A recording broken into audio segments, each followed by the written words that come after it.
go take up a load of drugs and go drive off into the forest or something.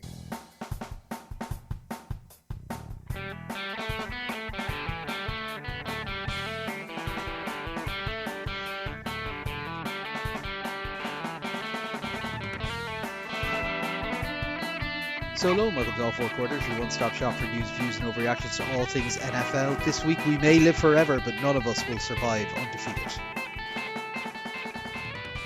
So hey, we've got Connor here and we got Sean.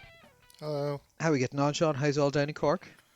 Yeah, not too bad. My wife Sarah is off for the week, so we're doing various house improvement things, moving things into attics and looking at electric fireplaces and such like. So that's a thing, and I'm also the home stretch of my driving lessons. I have hopefully my last ever actual lesson tomorrow, and then the test on Friday.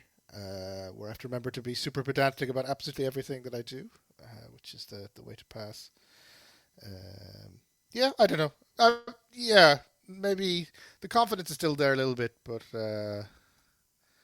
I guess the doubts are starting to creep in now again. So yeah, you got to find the optimal time to do this test when you're at like a crest of confidence, but you haven't started overthinking it. And what time is your test? It's at 1:30. 1:30. Yeah, I Okay. did the thing where I made that the famous thing where they found out that people the parole study where they found out people before lunch were horrible, but after lunch they're really nice. So I made sure to try and Mm. get the one right after lunch. So you better hope that So this fella isn't on a late lunch then. I did have a think it's a Friday, and I think this is the last one. I do kind of wonder if I've screwed myself a little bit in that Mm. sense, but Or maybe they just won't focus too much and go, look, he's fine. yeah, give them something that would require a lot of paperwork in order to Mm. fail me, but otherwise just give me the pass. Yeah. Do you have a baby seat, Sean? We haven't got one installed, no, but we No, have you one. should just grab a cheapy one and throw it in the back of the car. Make it seem like you really need to be able to drive, or your marriage will crumble. Like, just lay on the emotional pressures. Like, Yeah, I should. Well, I mean, I don't know. It's like it's weird. You talk to the instructors, and the instructors and the testers are two entirely different sets of people, and they have mm, weird opinions about each other. I think yeah, the instructors get very mad about the new trends in testing. So the latest trend is all the new fancy gadgets you have in modern cars. You now have to know what all the buttons mean. right, yeah, And yeah. so all the instructors now have to figure out what all the buttons mean because their cars don't need the buttons. Yeah, see, when I Uh, when I did my test many years ago, because I'm an old, decrepit, middle-aged man, the none of that shit existed. Like, are you allowed to use like reversing cameras and stuff like that? You're allowed to have it on, but you're not allowed to. You have to demonstrate because you're trying to demonstrate certain skills. So if you're Mm. reversing, you have to demonstrate you're using your mirrors. And But over the your camera, shoulder and all that kind of yeah, stuff. Okay. that's what you're being tested on. You're being tested on your ability to use Hmm. the mirrors, whereas the camera, I don't think you have to turn it off, but you shouldn't be relying on it. I think Yeah. is the way Okay. Well, that's interesting. they're I kind of looking at it. always wondered Yeah, how they do some of those bits, but yeah. very good. Yeah, nothing too wild or crazy up here now. We was down in Kerry on the weekend, and there was a storm in place. It was a bit of a dicey drive down on the motorway, I will admit, but it was good. Saw all the nieces and nephews, and then came back home, watched a load of football. It was very good. Some interesting bits in the F1 as well. So it was nice out weekend, and I'm still tipping away trying to figure out my new irons that I got. They landed, and they're very nice, and yeah, it's good fun. But yeah, nothing too crazy. I suppose we'll hop into the news, Sean. Controversy corner. Boy, howdy, was this a bit of a roller coaster of a story. Mark Sanchez was stabbed in Indianapolis. Mark That's Sanchez, how the story ends, and we don't need to yeah, talk about anything else. for legal purposes, that's where the story ends. Um, no, so basically, you'll remember Mark Sanchez. He's currently a sports commentator for the NFL, but previously was quarterback of the New York Jets. He's famously, believe, the last Jets quarterback to get them to the playoffs. He's probably most known for the butt fumble where he ran into his own center's arse and fell over, and then obviously fumbled the ball. But so essentially, this news story broke on the Saturday and said he'd been stabbed in an incident in Indianapolis, and everyone went, "Oh no, this is terrible. What happened to him? Was he jumped or whatever?" And then it turns out that he assaulted a 68-year-old truck driver while intoxicated. So he was off his face drunk or whatever in Indianapolis. Um, Went over to this 68-year-old truck driver. I mean, like proper, like, hearing aid level ancient, running a grease truck, I believe. Um, he kind of said you can't park there, and then got into a physical altercation with him, tried to climb into his truck, then threw him against a wall. The man pulled out pepper spray and pepper sprayed him, but that didn't stop him. So then he took a knife out and tried to stab Sanchez or tried to stop him coming at him. And Sanchez then got control of the knife and basically stabbed this guy a huge amount. It's very, very horrible looking. There's pictures of the driver in the hospital, so he kind of got stabbed in the face, like through the cheek and everything. It was not very good. So the driver is still in hospital getting tended to wounds. Mark Sanchez was fine, had some superficial wounds, I believe, but nothing too serious. He was discharged, but is now charged with several serious offences, including a number of felonies, public intoxication, assault, and all that kind of stuff. So just a real weird roller coaster because this is a guy who we hadn't really it just seemed the normal pipeline of ex-player to commentator style thing, like nothing particularly standing out at all, and then suddenly this is what happens. Like it's pretty extreme, like, isn't it?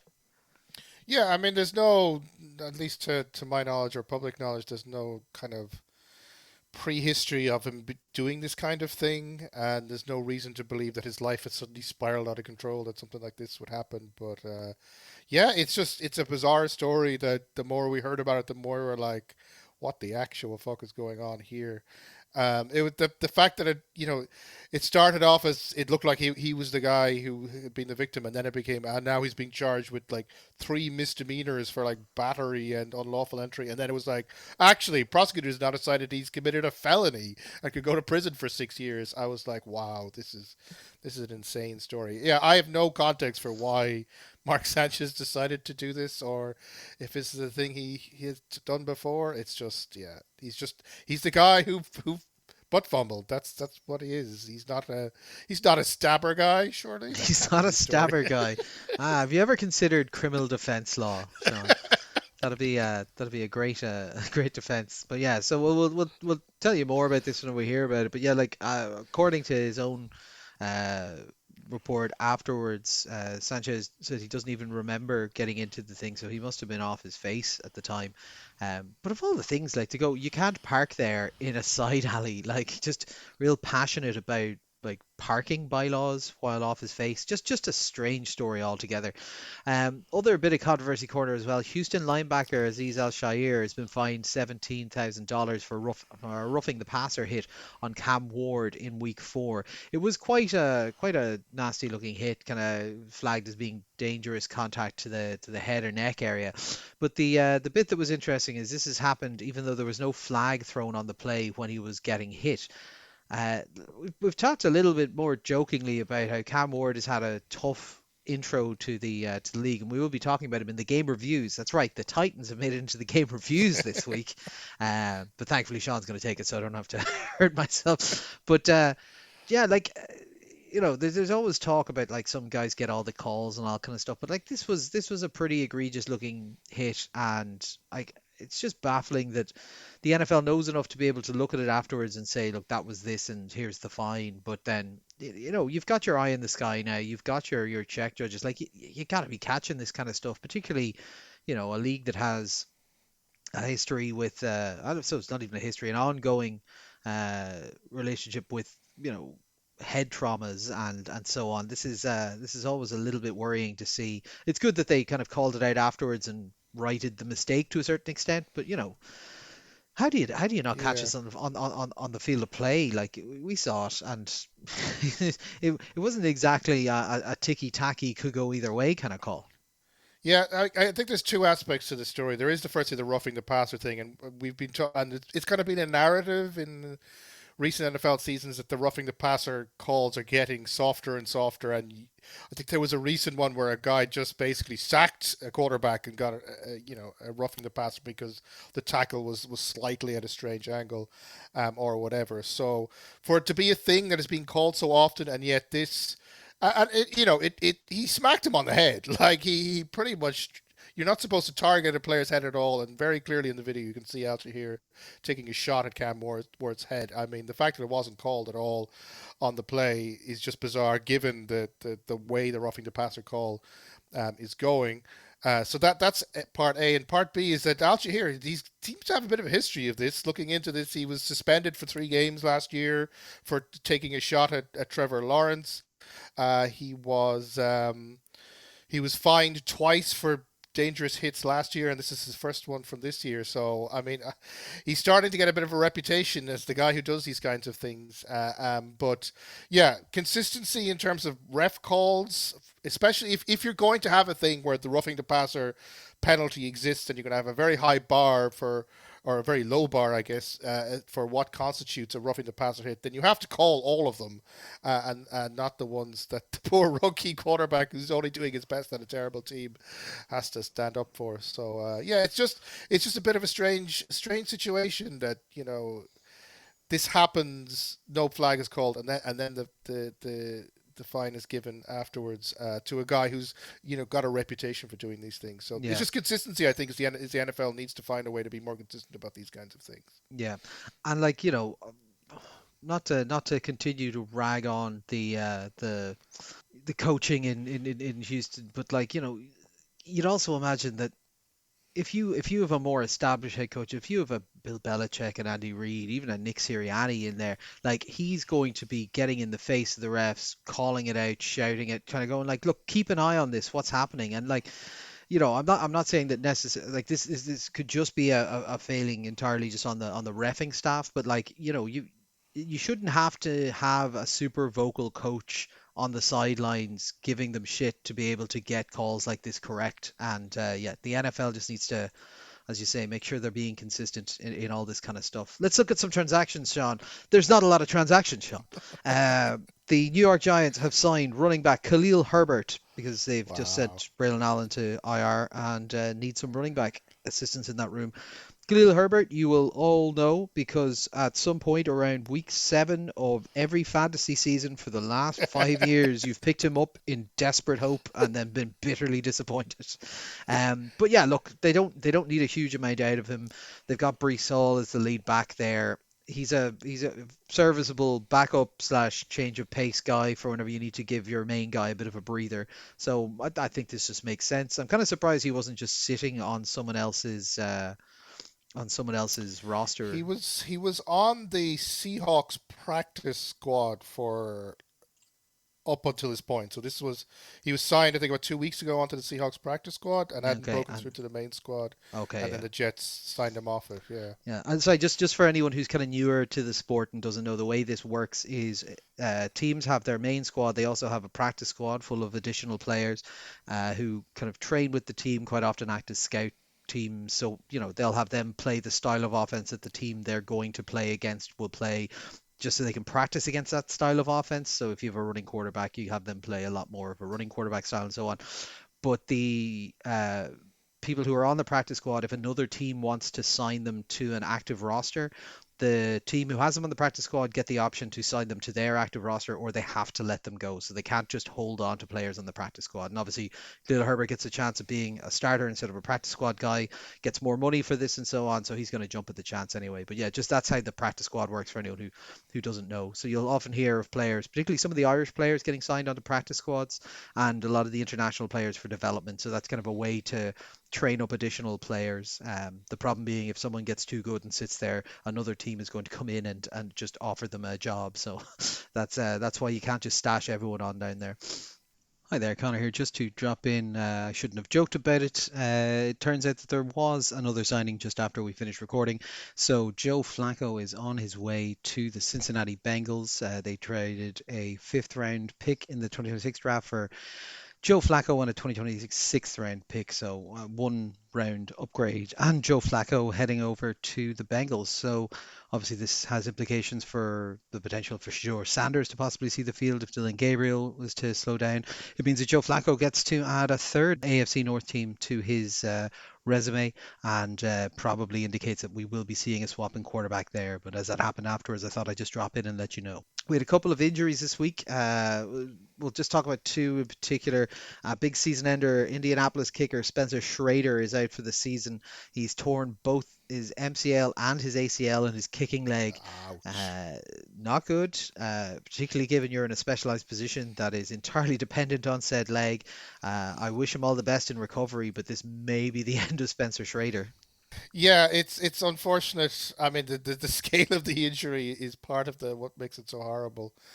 It's also, I mean, it was notable in the game that the Colts basically just went out a kicker for the rest of the game. Now they happened to run up the score against Vegas, so they didn't really need it. But I do think it's quite interesting thing because their punter Sanchez was a kicker in college, but isn't actually good enough to be a kicker in the NFL, even as an emergency backup situation. Like he did a couple of the kickoffs because you have to, and he knocked at least one of them out of bounds on the kick, which was gives a 40-yard start to the other team. But they wouldn't. They just kind of gave up on extra points and field goals and everything. It's very interesting how incredibly specialized kicking is in the NFL. That a punter who was a kicker in college can't be a kicker in the NFL. But yeah, for Schrader, obviously a horrible story. And I mean, the big thing about the kicking thing is the Colts are gonna sign another kicker now, or at least one or two kickers, and that guy has essentially got a chance to establish himself as the Colts kicker. So even when Schrader comes back, and assuming that his injury heals properly, he probably may not have his job next year anyway. So Yeah, it's a tough life to be a kicker, that's for sure. it is. It is. And the other injury we just mentioned is LA Chargers running back Marion Hampton was seen walking in a sorry leaving the stadium in a walking boot after the game. Turns out that that is a serious enough injury. He's gone to IR. He's going to be gone for at least 4 weeks. We don't have any further details or projections, but they have put him on the IR that would allow him to return, but they haven't given us a timeline for it or details of the injury itself. Now, I thought, Sean, given we're now through 5 weeks of the season, that we might take a little look at kind of a quarter pole on where we are. We're about in between a quarter and a third. The movement to 17 games really messes up the maths on these kind of things. Um, Yeah, but es- absolutely. but Yeah. essentially, what we'll do is we'll have a little look at what we predicted in the preseason versus where we are now and see were we particularly right, particularly wrong, and who so far this season have been the big movers or droppers, I suppose, within our rankings of the teams. Okay, so we'll take a little swing through all of our predictions and see kind of where we got it right and where we got it wrong. We'll start in the AFC East. The Bills, we all had the Bills making it to at minimum the championship game, if not the Super Bowl, or if not even winning the Super Bowl. 4-1. Yeah, I think we nailed that one. They're doing good. Like nothing. Yeah, well, we'll talk about how the last week didn't go so Yeah, well, yeah, but we yeah, will. generally speaking, Yeah, yes. generally speaking, they're tracking the same way. Dolphins, yeah, like they're 1-4 at the moment. I think the highest win total we had for them is 7. We had none of us had them really doing a wild pile. That feels about right as well. And I think if anything, we overestimated the wins out of fear of just being too down on them. But yeah, particularly with the Tyreek Hill injury. So the Dolphins, about where we put them, if not trending downwards. The Patriots, I had the Patriots making it to the wild card round, which I won't not ruin our game reviews, but I'm starting to feel a little bit stronger about that one. I think that was a pretty good prediction. You had them 7-10, Rowan had them 9-8. They're at 3-2 now, and yeah, no, they're having a good season so far. Are you happy? Well, yeah, as a Pats fan, I'm definitely happy. They're certainly better than the 7-win team. I mean, we all kind of assume they're going to be around that 7 to 10 win bracket, but it does seem they're more likely maybe now to end up at 9 or 10 wins. The win against the Bills, as we'll talk about now, was definitely the most impressive thing they've done this season so far. They've had a couple of games where they showed a little bit of potential, but just couldn't execute. Or against the Steelers, they just mistakes cost them a game they should have won. So they're definitely developing as a team, and I certainly think that Hmm. Vrabel has got them in the right direction. And I guess it's just happening slightly faster than I predicted at the start of the season, which is always a good thing to see. Yeah, we had the Jets winning between 5 and 7 games. They're currently 0-5. Not great. They've had one or two close run ones, but yeah, this is not turning around anytime fast. So the Jets are definitely dropping way down versus where we had them. The AFC North, this one. I'll put an asterisk beside this one because two of the teams are absolutely decimated with injuries. So, we're going to be wrong on these. The Bengals, we all had the Bengals making the playoffs between 9 and 12 wins. They're 2 and 3 now. They're not dead, but like injuries abound. Ah, Joe they are. Burrow's Yeah. gone till December at earliest, and yeah, like it doesn't look like Jake Browning is going to do much. So I think we can chalk that up to they're dropped away off down. It opens up, we had the Steelers in and around the 8-9 win mark, sniffing the playoffs. They're at 3-1. They're overperforming maybe where we thought they were, but I think we're about right there, right? Like I think this is about a slightly over 500 team is what it feels like to me. I do have a feeling, and I said this last week, it is clicking a little bit better than I thought, and I do have a sense that maybe they're going to get to 10 and 11 wins. It seems like Rodgers, he's in a good headspace. He trusts the players around him, and he's discovered a little bit of his pre-Jets mojo. So I'm a little bit more up on the Steelers than just they're a Tomlin team, so they'll get to 9 and 8. I think it's quite possible they could get to 10 or 11, and certainly the division is theirs for the taking at this point. Yeah, like I think some of their scoring will depend on how back to strength some of the teams in their division are because they've got a fairly loaded, like they've kind of had the easiest stretch of their season up to now because like upcoming you've got like the Bengals are dead in the water, but you got the Packers, the Colts, the Chargers who are a bit injured but should be a little bit better at that point, the Bills, the Lions, and then this is the thing, the Ravens twice, but who are terrible at the moment, but the Ravens twice in December, so they will have had time Ooh, to get a yeah. bit healthier. But yeah, no, I think they're right in there. Ravens, again, we had these guys all in divisional round or championship round. Injuries abound. Their defense is hot garbage. I believe there was a stat doing the rounds there that was it the last week, $165 million of their $260 million salary cap was not on the field because of injuries, which is a tough spot to be there at 1-4. They could still turn it around in that they have players due to come back, but it's not happening with Cooper Rush under center at the moment. Yeah, no, I mean, but I think the bigger story is their defense seems to be absolutely abysmal, which is very against Ravens as an identity, and part of that is injuries, particularly like last week against the Texans, where they could barely field a defense. But they have they have given up 30 plus points to multiple teams this year, albeit very good teams. So I mean, I know we want to asterisk them because of injuries, but I also just don't think they're that good this year anyway. And Mm. even if they were fully healthy, I'm just not convinced that this is a particularly good year for the Ravens. They just seem to be missing something. And which, given how much talent they have, is quite surprising that even when they do get the talent on the field, it doesn't seem to be stepping up to what they need.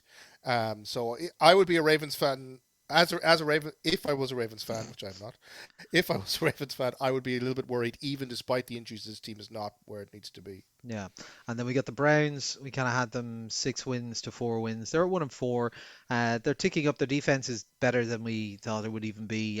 They've got the young guy in now. I think they're probably still tapping out at around 6 or 7 wins max anyway. So does that mean for this division, Sean, you're now looking at it and saying the Steelers are going to win this division? Yeah, I'm pretty confident the Steelers have this division locked up now.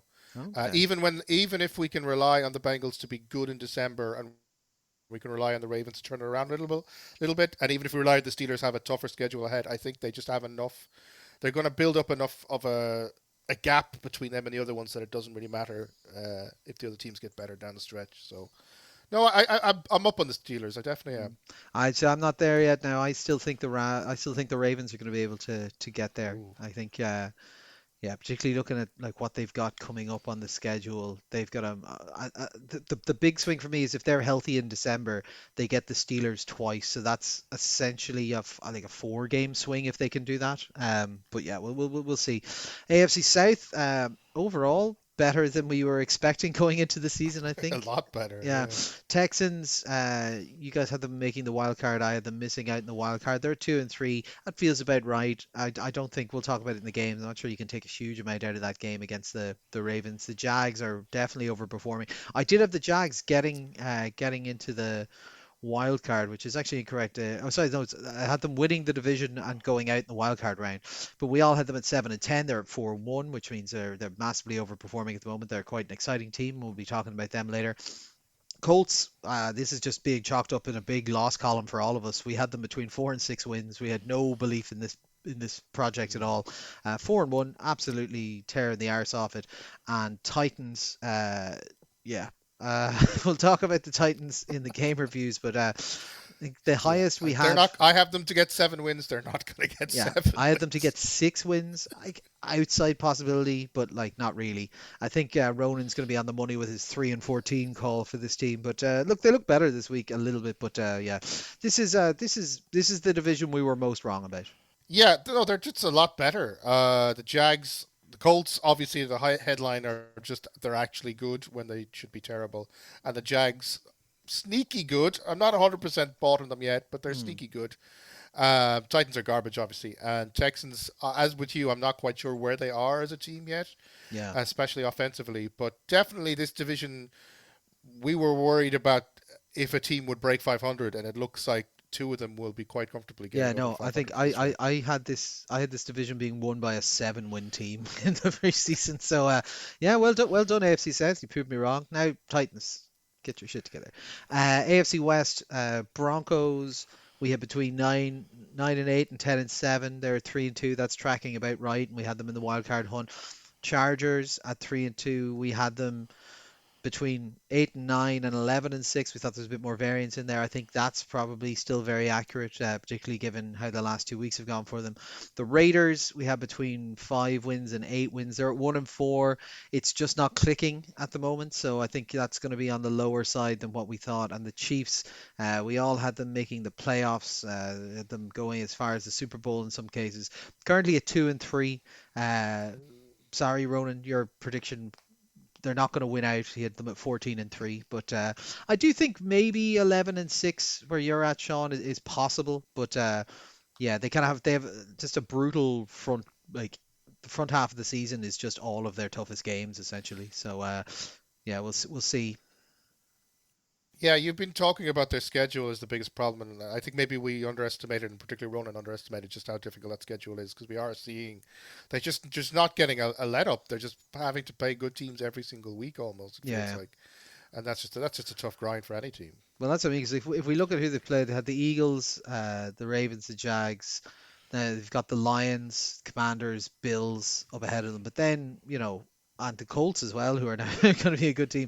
Like the back end, I think we'll see them show out as the class of the division in the division games later on in the season, particularly with Rice back in.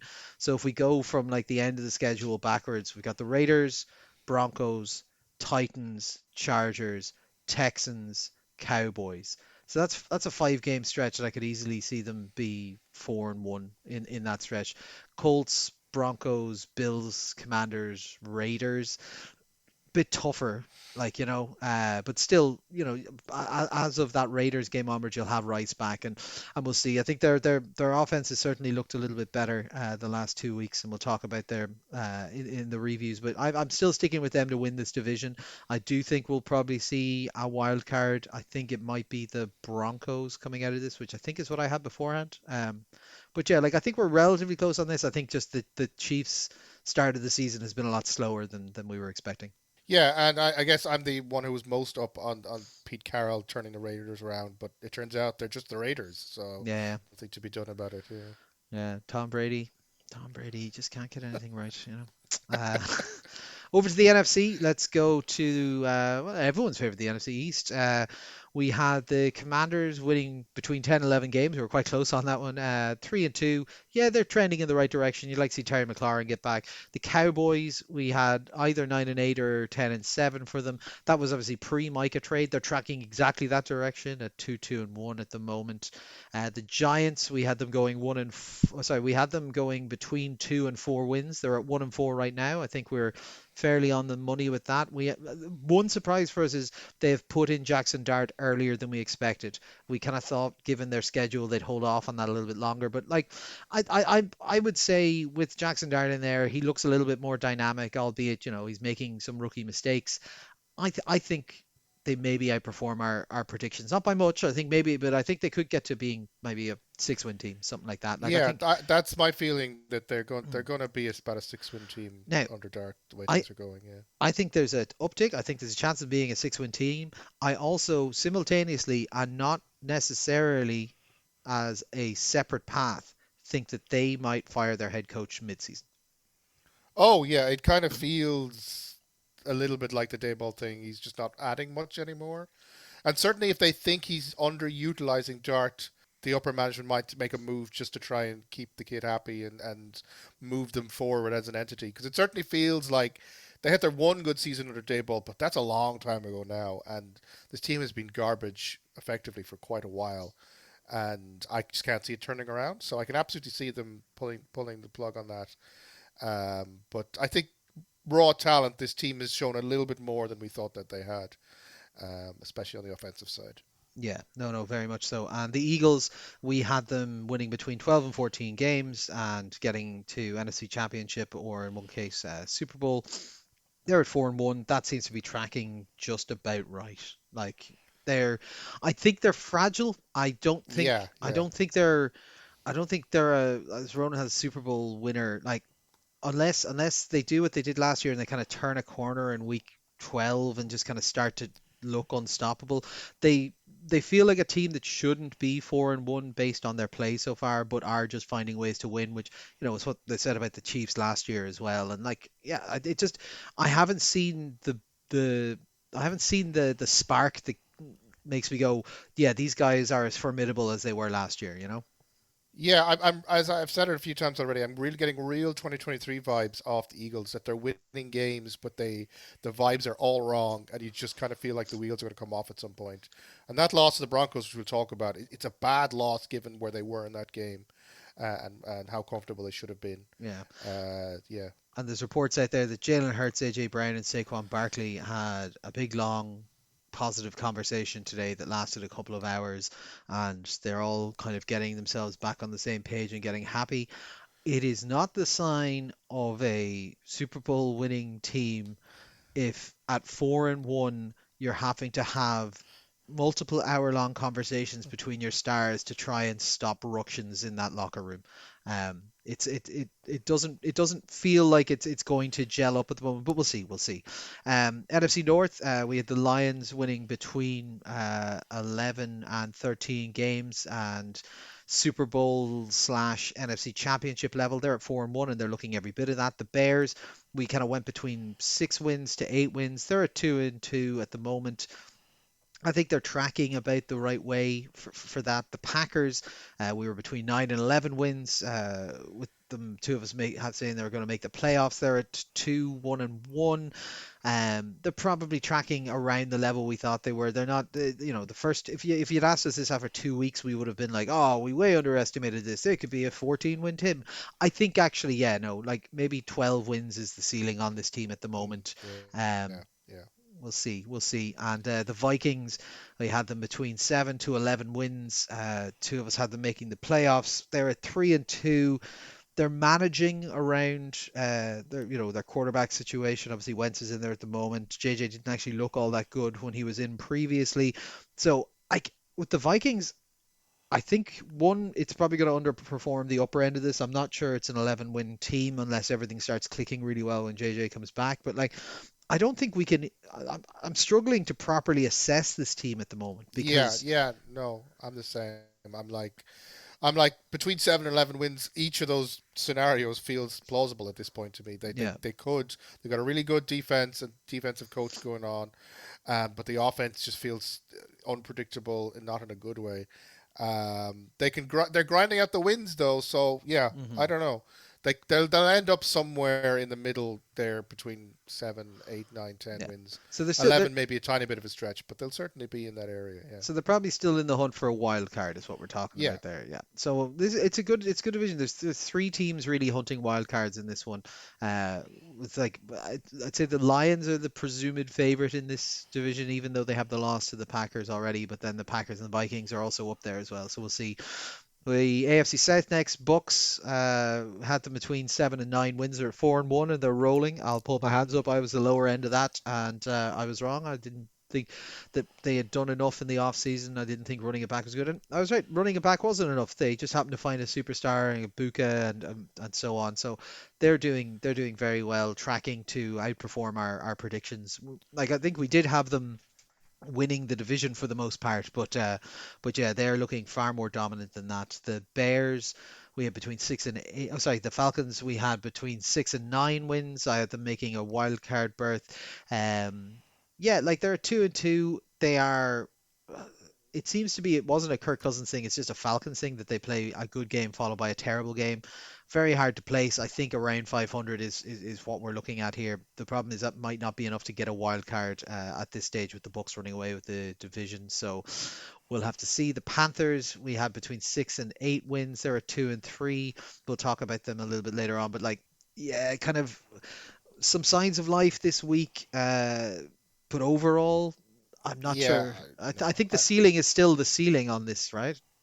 Yeah, I had them 8 wins. I can't really see them getting to 8 wins now. I think they are more like a 6 win team. Yeah. Um, And there's the green shoots there, but it's not there's no not too many reasons to be positive Yeah, about this there's team right only now. there's only so many years you can live on green shoots, though. That's the thing. And then the Yeah, Saints, we have either 4 or 5 wins. They're at 1 and 4. I think we're kind of dead on they're there. going to struggle to get to 5 wins. I That's what don't I see. would This say. is the thing I will say is the Saints, while being one of the bottom teams in the NFL, they are staying competitive in games. They're staying active in games. Like they're not losing by 30 points every week. They Mm. are. They're sticking with it, and you can see some of the games that they've lost, they could have won as well. Like I could see them getting to 5 or 6 wins, being somewhat respectable. But yeah, I don't think it's in their own interest to do that. But if, I do wonder if Kellen Moore has been told that the team is tanking because he seems to be coaching them a little bit too well for a team that tried to tank. yeah, but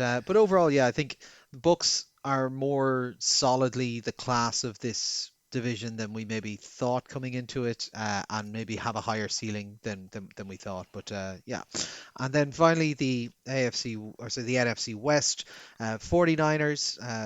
We had two of us said 12 wins. Yourself, Sean, we're a bit further down than you said 9 wins. They're at 4-1. I think they're tracking towards the upper end of that scale. Still about there. I think, and they're doing it currently with about 50% of their roster unavailable to play. So if they could just get some of them healthy, that'd be good. CMC hasn't collapsed yet, so that's a very big positive. If anything, I'm just even more confused by that trade for the running back from Washington at this stage because he's not seeing the field. He's not even the second running back as far as I know. But yeah, like they're tracking the right direction. Cardinals between 5 and 8 wins is where we had them. They're at 2 and 3. That feels about right. Yeah, like they're underperforming. We'll talk about them in the in the game reviews, but I think yeah, this is a team that might be looking at coaching staff changes or moving on from Kyler Murray. Rams, we were all in agreement, 10-7. They're 3-2, tracking exactly that direction. Kind of a contender in the playoffs, but probably not threatening the upper end of it. The Seahawks, we have between 7 and 10 wins. They're 3-2, looking very much like they are looking to pounce into the playoffs. I had them with a wild card berth. I think the Seahawks are looking pretty good at the moment. It'll be an interesting gut check this week. We'll talk about it in the previews, them versus the Jags. But I think yeah, these are I think the Seahawks are overperforming. Certainly where Ronan had them. Ronan had them at 7 wins, but I'm not sure if he really had them at 7 wins. He does this weird um, arbitrage on joy where if they're going to be bad, he wants to be right on his picks. So he wants to support them, so he'll take the downside risk on his picks. I believe is the kind of nuts and bolts of it. But yeah, any thoughts on that division, Sean? I'd say the jury's out on a lot of these teams. Obviously, I think the Rams are they are a 10 win team at the very least. I think they're probably a little bit better maybe than we thought they were. The 49ers, I don't know yet to be honest. 4-1, but they don't feel like a 4-1 team. It still does kind of feel like it could end up with 9 wins, or they could, cruise on to 12. It's all about injuries and how that many how long they can keep this offense tied together with string and tape. So See, I'm not even. Seahawks are a lot better than we thought. Yeah. Cardinals, I think, are probably worse than we thought. Like so Would the be my sense of it. 49ers, you got to remember, are getting the benefit of they're playing a last place rotation of teams. Yeah, So yeah. they're at 4-1 and sitting ahead of them. Look, the Buccaneers will be tough this week, but you've got The Falcons, who is anyone's guess. The Giants, the Cardinals, the Panthers, the Titans, the Browns, and the Bears to a certain extent. I'd nearly put in that. They're probably one grade up from those other teams, but like that's if they win those, that's them to 10 wins before they even have a real contentious game on their hands. So we'll see. I think this is very much, as you say, still a division up for grabs. I think we've got three playoff level teams in here. The 49ers, just by virtue of schedule and that, we know what they can do. Uh, and what I suppose at 4-1, what they are doing with the depleted roster at the moment. But then you've got the Rams and the Seahawks, who are both, very much able to go toe to toe with the bigger dogs, and on any given day could win a game. So, like the Rams should have beaten the Eagles 3 weeks ago, right? So, like we've Yeah. seen they have the quality to do it. They just need to be able to put it all together. But yeah, do you know what? I was expecting us to be way worse 5 weeks in than we actually are. This is not too bad. There's some caveats, obviously, like the Cowboys and Packers picks were pre the Micah trade and so on, and some of these, particularly the AFC North, are injury impacted. But yeah, I think at the quarter pole we're not doing too bad. A few ones have emerged, but overall, there's a lot of teams in the NFL this year who are sitting at, I think, is there 12 teams, sorry, 10 teams at 1-4 or below, and then there's another one or two teams that have 2 wins that don't really feel like teams that have 2 wins, if you know what I mean. Like the Bengals don't feel like a team that is in the upper section, and as an example.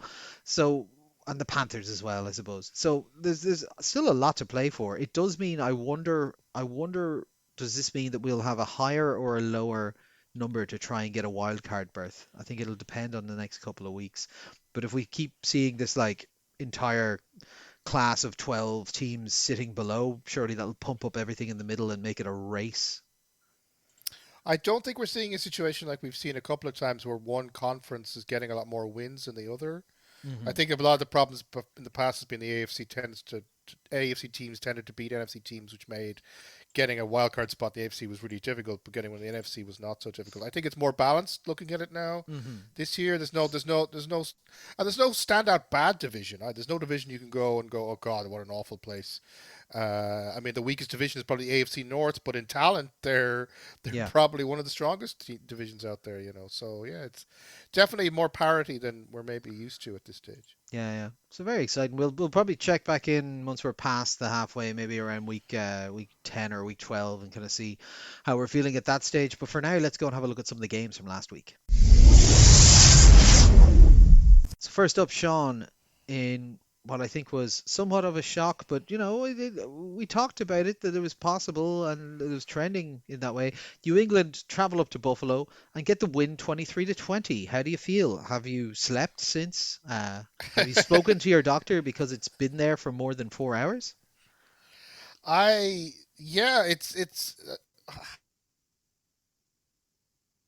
happiness is an odd feeling these days as a Pats fan, and not just happiness. It's pride in the performance because I thought New England really solid defensively throughout most of the game. That they kept Buffalo to 3 points in the first half and 17 in the second half.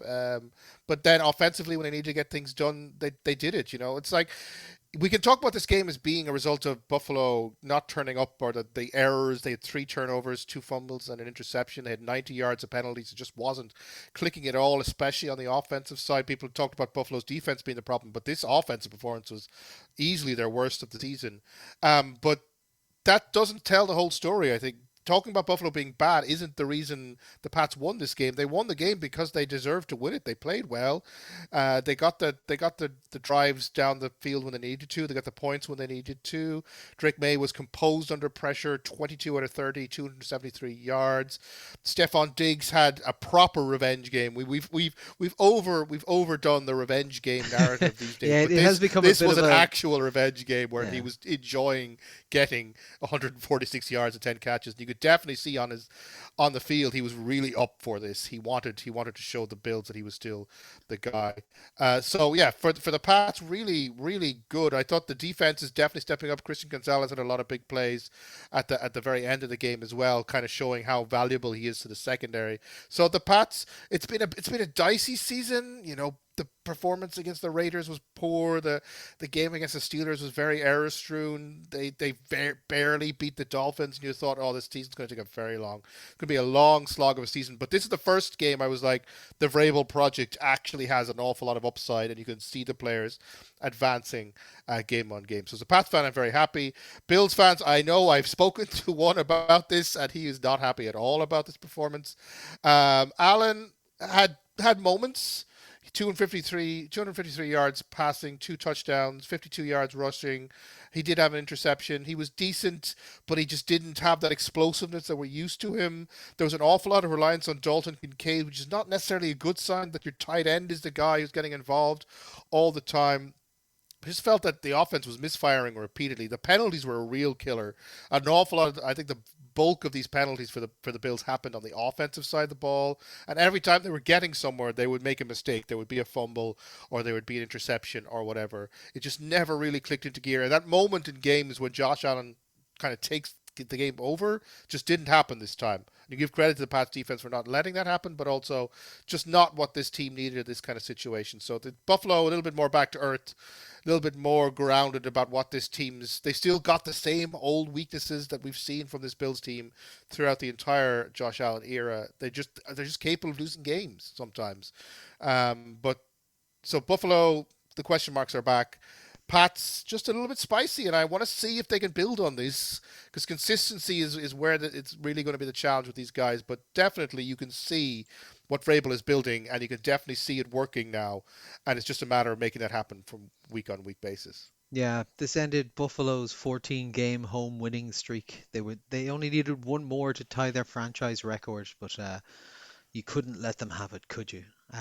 Like I No. agree. I think the Patriots played very well in this game. I think the Bills kind of repeatedly shot themselves in the foot. Like Allen muffed the handoff to the tight end on the opening drive, and that was a mess. And he got picked off by Marcus Jones, and then was it Keon Coleman who lost the fumble as well? Like it Yeah. was it was it was just very sloppy from what we would expect to be a far more polished and practiced offense. And you mentioned the penalties and so on as well. Like it was a bit little bit just scrappy from them. But then I was thinking about it and I was kind of going, do you know what? I remember this happening. Like this has happened the last couple of years, hasn't it? Or at least 2 years ago and 3 years ago it happened where they got to October and it all just went a bit fuzzy and they started to lose games Yeah. and get Yeah. sloppy. Like last year, they fired some coordinators around this time coming back from London, was it?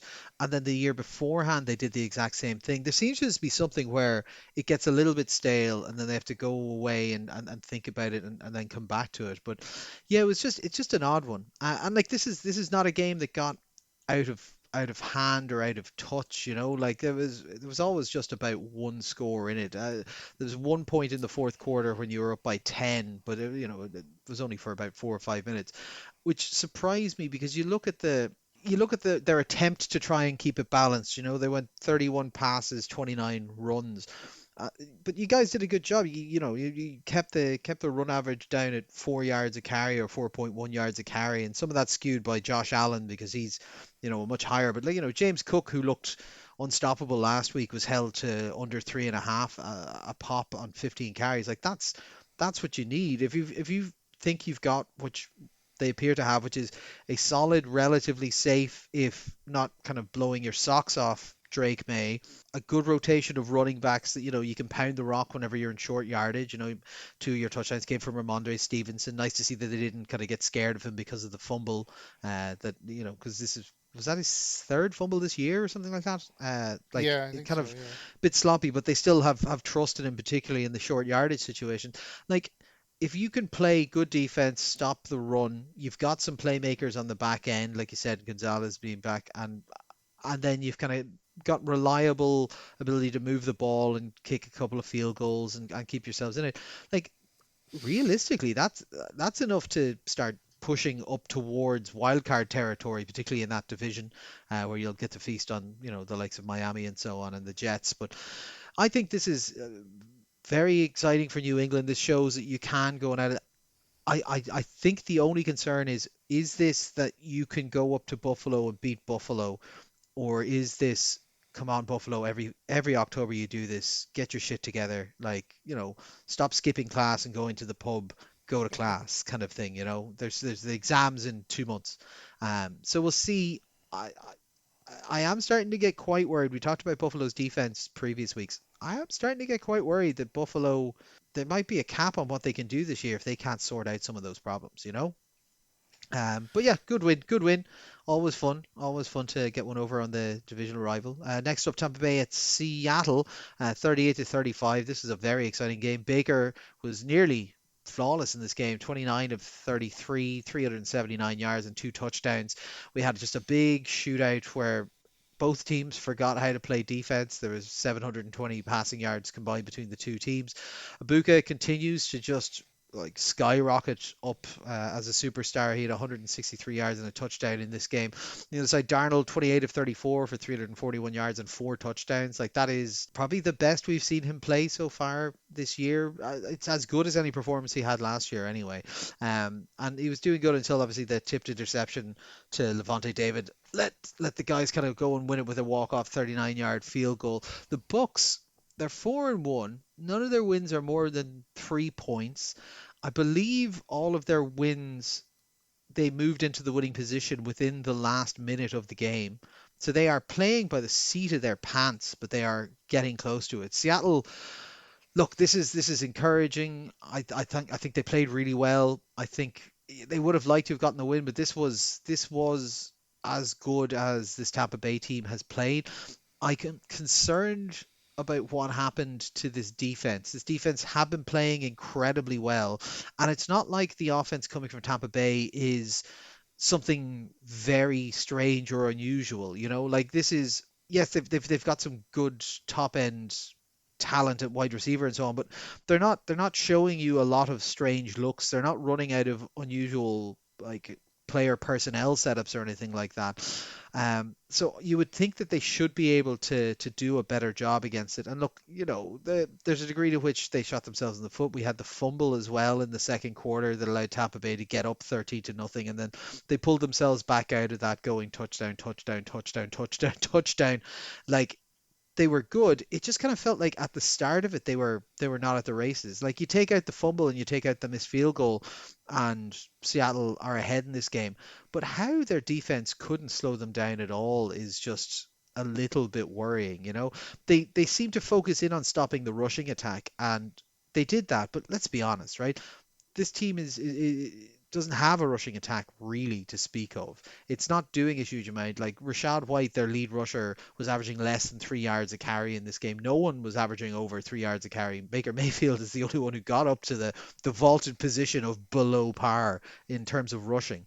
So you know what you have to defend in this scenario, and they didn't do it. And that's concerning when you think of their main competition. We talked about it in the quarter poll there. Their main competition in the division is obviously the 49ers, but that's a soft schedule thing. Their direct competition is the Rams. And the Rams have the ability to push the ball down the field. And the Rams have as good, if not better, a collection of wide receivers. So if you can't stop Tampa Bay from doing this, and this doesn't look a million miles away from what the Rams will be doing, except they'll have a more effective rush game to support it. What's your plan to get over them when you face them? For Tampa Bay, great win. They're happy, 4-1. Skin of their teeth. I'm sure again they would have liked to have had a little bit more wiggle room in this one. But for Seattle, it's an annoying loss. It's a positive feeling that you were able to do a shootout, because that's maybe what you thought would be your fatal flaw when it came to playing the big boys. I'm now worrying that the fatal flaw is this defense will maul mid-level teams and doesn't know how to deal with superstars. Yeah, I mean it's a very strange game from a Seattle point of view. Like I think Tampa Bay, you heard that the Bucks got into a 38-35 shootout and Baker was at his peak, and you're like, yeah, that pretty much sits with the narrative. They've got an awful lot of running, receiving firepower. It's classic Bucks, but this Seahawks team is supposed to be a defense first team. You're not supposed to be a team that needs Sam Darnold to score 4 touchdowns and 350 yards to stay competitive in this game. Your defense has been the thing through the first 4 weeks anyway that was kind of leading this team forward in terms of its record, and was the part of the team that everyone was talking about. They were like, oh yeah, just Sam Darnold and the running game and doing their parts. Smith and Jigba, he had another big game here. I think he was up 140 odd yards or whatever. That's all working, but it's the defense that makes this team competitive. And they come into this situation and they just give up all of these points. Like, there was a point in the middle of this game where there were 9 consecutive touchdown drives, as in the Bucks scored a touchdown, the Seahawks scored a touchdown, the Bucks scored a touchdown, and for 9 consecutive drives, and that's great for the Bucks because they're built for these kind of situations. They've been winning these kinds of games all season. The fight it out and then find a way to get to be the team that's kicking the field goal at the end has been the Bucks' modus operandi this season. But this is not how the Seahawks should be winning games, and I would be worried about being exposed this badly against what is admittedly a good offense, but it has its limitations in certain ways. I would be quite worried as from the Seahawks' point of view that they weren't able to do a little bit more on the defensive side, because I think they were quite. They showed that they can be an offensive team and they can they can score 35 points, but this is a team that ought not need to. So I would be worried from that point of view, definitely from the Seahawks, that this was a loss, exciting loss, but it's a loss that portends bigger problems down the line if they don't solve that. As you said, there's some teams in the Seahawks divisions that are built kind of like the Bucks are, the Rams being a good example of that, and that would be worrying that they can't do that. But I mean, given where we thought these teams would be at the start of the season, both of them are a lot bit better. I'm starting slowly to get into the Baker Mayfield narrative. I don't think he's the reincarnation of Tom Brady or anything, but this was really, really impressive by him. He was just making all the right decisions all the time, and he has in Ibuka. He's got that deep threat going on, and he knows how to use all the pieces around him. So I'm really come out of this game being like, Bucks, yes, I'm quite excited about where this Bucks team is going, and I think they could be an actual contender in the NFC if they can keep this going on the offensive side. For the Seahawks, I kind of feel like now the jury's out a little bit more than it ought to be. The team was building for 4 weeks in an interesting direction, and now they've had to go, and now it just didn't work at all. And are they back to square one, or are they a flat track bully, as you say, a team that will beat up bad teams but will struggle against good ones? That's the kind of questions we need to get answered in the next few weeks. Yeah, and Jacksonville will be an interesting one to try and test that out about. Denver at Philly up next, Sean, 21-17. You've got both the Giant Killers on your roster this week. No more undefeated teams. Yeah, this was a weird one. I mean, if we want to talk about the problems that Philly might have this season and why the vibes just feel wrong, I mean, this is a perfect example. Once again, the Eagles failed to actually play for 4 entire quarters, which kind of is the point of the game. They looked pretty decent through 3 quarters. They were 17-3 up. Their defense was doing most of the work, but their offense was ticking along as it needed to. Jalen Hurts had probably his best game of the season so far, 280 yards, 2 touchdowns. Smith had a very good receiving game. Saquon had 88 yards, all-purpose, and a touchdown. He was looking dangerous on both sides, if not necessarily explosive. And then they just stopped playing. Like they just the fourth quarter came and they went, well, that's us done. We have won another game successfully. Let us all go home early. And then forgetting, of course, that the Broncos were still on the field and still capable of scoring points. And suddenly they had a situation where it was all Broncos all the time, down the field, consistently, repeatedly, getting the scores all over the place. Bo Nix, who really struggled through 3 quarters, suddenly turned into a machine, and they scored. They scored 18 unanswered points in the fourth quarter to take the win, and it's it's such a bizarre scenario because we know the Eagles are a good team, and yet this is the consistent narrative. Every game so far this season, they've either not turned up at the start. Like you think about the Rams game where they just didn't show up for three quarters and had to kind of scramble a bit at the end to find the win. Or you think about the other games they've had this season. Tampa Bay, a good example last week, where they just let the other team hang around, or they let them get back into a situation where they shouldn't have done so. And it's very hard to be up on the Eagles in a situation like this. Like we know what they can do in terms of their ability and in terms of their talent, but there's a real execution problem here. And the fact that they even despite it all, they still almost managed to get the Hail Mary at the end to pull it off. That kind of feels like the Eagles is that they're trying to get through the season in third gear, but if it needs be, they'll step up to fifth gear and they'll almost win every game through one single drive if they have to. Game just a little bit short here, but it kind of feels like this is not a team that is really got a sense of itself as a fourth quarter entity, a team that could be consistent through all four quarters. It kind of feels like there's problems underneath the surface therein. For the Broncos, I mean, Bo Nix, he did an awful lot in the fourth quarter. He had 242 and a touchdown and 22 rushing overall. J.K. Dobbins in one of his better games, 79 touchdown. Cortland Sutton was definitely a very important option. It really felt this team, when it came down to the crunch, there was this combination of self-belief, and I think it's Sean Payton's doing. He made this team believe they were capable of victory, and he made them push forward to that victory. Like the fact that they went, when they scored, they were 17-10 down, and they scored the touchdown. Payton made them go for two to get 18-17 ahead instead of 17-17. Oh, that's good. That's the coaching. We have the Yeah. momentum. Let's seize this opportunity. Let's seize control of the game, and they did. And that makes it would make me worried if I was a team that was competing against the Broncos for say a division or a wildcard spot, because I kind of feel this team is really coming together under Sean Payton now. They're not the most talented team in the world, but they do seem to just have a self belief that means in situations like this they can get the win. And this is a very impressive win to come on the road to the champions and to put in such an impressive fourth quarter performance was very very big thing. So Broncos incredibly impressive, and this is a blueprint for how their season can going on. But the Eagles, yeah, the vibes just feel so off with this team that even though they're 4-1, I just genuinely wonder if they're going to go on a downward slide. Like Yeah.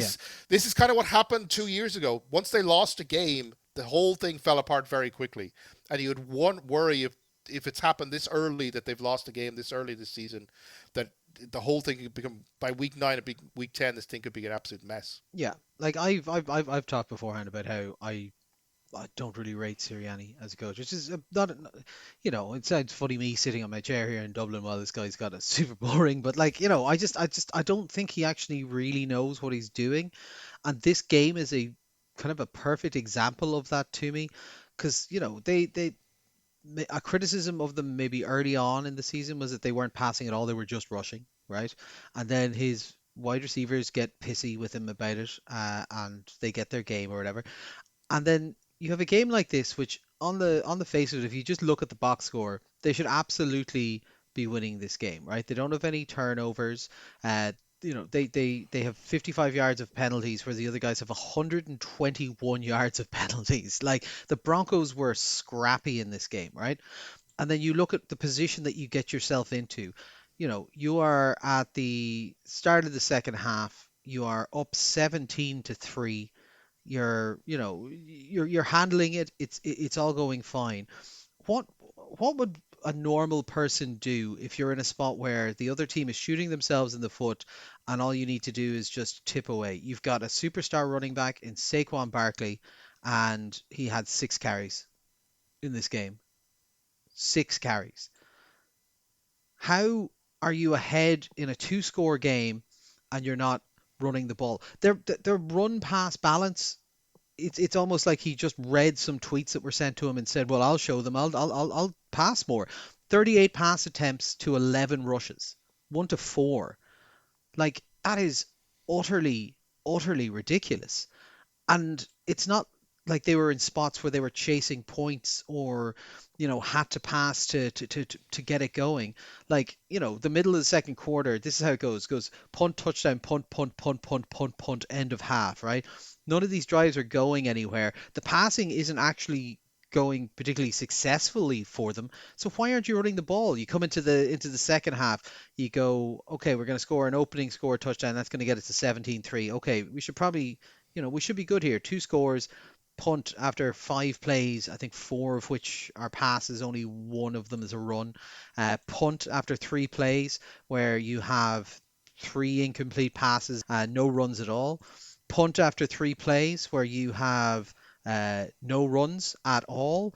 Like, you're not eating the clock. You're not being effective. I don't understand what they're doing from a game plan perspective, other than Devonta Smith or AJ Brown was kicking up a hissy fit, so we better target Smith 10 times and Brown 8 times and not run our superstar running back down their throats when we need to kill clock and we're up 2 scores. Like, I struggle to understand what this team is trying to achieve at times, and that worries me. As you say, Sean, I don't see it. I don't see the vision. I don't see what they're doing that's going to get them into these spots. Like, yeah, maybe they just had absolute self-belief that they were going to get there, and the Denver were never going to be able to get the field goal to get it to 21 points. But like, this was just a terrible game plan, poorly executed, and there's no one to blame but themselves. From the Denver side, fourth quarter was great.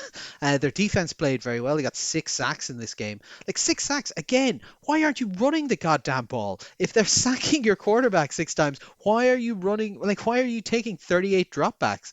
I just, yeah, it baffles me. But look, their defense played well. Bo Nix played well in the second half. Their run game was good. You want to talk about balance? 39 pass attempts to 29 carries. And you know what? They managed that while they were down 2 scores, trying to chase points. They were able to find balance.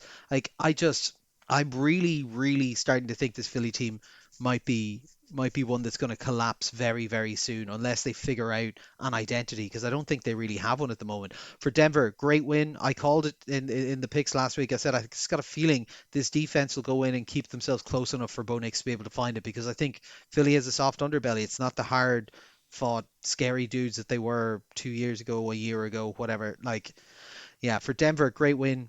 For Philly, you need to look in the mirror. No wonder your boys are having long chats, because I'm sure they're wondering, well, did you ask for this? Did I ask for this? Did he ask for this? Because none of us asked for this. It's just very worrying from Philadelphia, frankly. Full stop. Kansas City at Jacksonville up next. This was the Monday Night Football, 28-31. The Jags are looking very good in this one, despite Lawrence literally falling over himself onto the ground. Well, I suppose over his right guard's foot. He managed to hop himself up and go for the go-ahead touchdown at the end to pull them ahead. Jacksonville overturned a 14-point deficit for a statement win. Mahomes looked pretty good in this game, 318 yards, a touchdown interception, and 60 yards and a touchdown on the ground. But he threw a pick, and it was a bad one, 99-yard pick, 6 by Devin Lloyd. Only one turnover for Jacksonville's defense this week. So, it's coming down to earth, but at least the one that they had, they made it good and impactful. Lawrence was looking pretty nice in this game as well. 221, a touchdown, an interception, 54 yards, and two rushing touchdowns on the ground. And he's really starting to look like he's clicking in this Liam Cohen offense. I think the most positive thing for their offense that I saw was we saw both of their playmaking wide receivers make big plays in important moments. We saw the Brian Thomas catch over the shoulder into double coverage with about a minute left in the game that was just phenomenal. Like, it was a brilliant throw from Lawrence, great catch from Thomas. We saw the rookie Travis Hunter make a big massive catch in the air where he jumped up over two receivers and came down with the ball. Like, it was, you saw the superstars, quote unquote, of their team, or at least the engine of their offense really start to click in a way they hadn't in previous ones. They were much more reliant on their defense in previous games. Travis Etienne looked good on the ground. I would have liked to have seen a little bit more usage of the ground game in this one, because I think the Chiefs are a little bit more susceptible to that. But it was a good performance by both sides. I think the Chiefs defense didn't love the play calling in the fourth quarter, particularly given on the final drive in particular. They sent a huge amount of pressure at Lawrence, which he had shown that he was dealing with quite well in this game. Clock was running out. I don't think they needed to be lumping pressure on. I think they needed the support in the back end, because they don't have quite the level of defensive back play that they did a year or two ago. So, I think that was maybe something they could have changed up. Also, there was some sloppiness from the Chiefs in this one. They had 13 penalties in this game for 109 yards, which is obviously quite concerning. But like, it was good, like as good as a loss can be, I suppose. Like the Chiefs' offense went for 476 yards in this. Their defense was opportunistic. They got their sacks, they got a interception and so on in it. It was fine. It was just not quite everything you needed. It does feel to me like this is a game the Chiefs should have won. That 2 years ago they would have won this game. I think. It just feels a little bit rough around the edges in certain points, and particularly there's one or two key players on defense that I mentioned earlier in the year that I'm a little bit worried that Chris Jones has lost a step. He wasn't particularly impactful in this game at all, and he's getting, and rightfully so, called out online because on the Lawrence fall to the ground play where he hopped up and then kind of runs around the edge, you had two closing edge rushers coming around the edge who maybe stepped off a step thinking that he was down and didn't need to pursue. But they didn't stop entirely, and then as soon as he started to move and get up, they were pursuing him. I would like to have seen them. There was a guy who had a hand on him. I think it was number 56, and he should have brought him down. But Chris Jones, whenever he went down, just seemed to just go, well, that play's over, and he just stood up and he literally stood and watched Trevor Lawrence run over to the far side of the field. Now, look, he was probably not going to get there, whatever, right?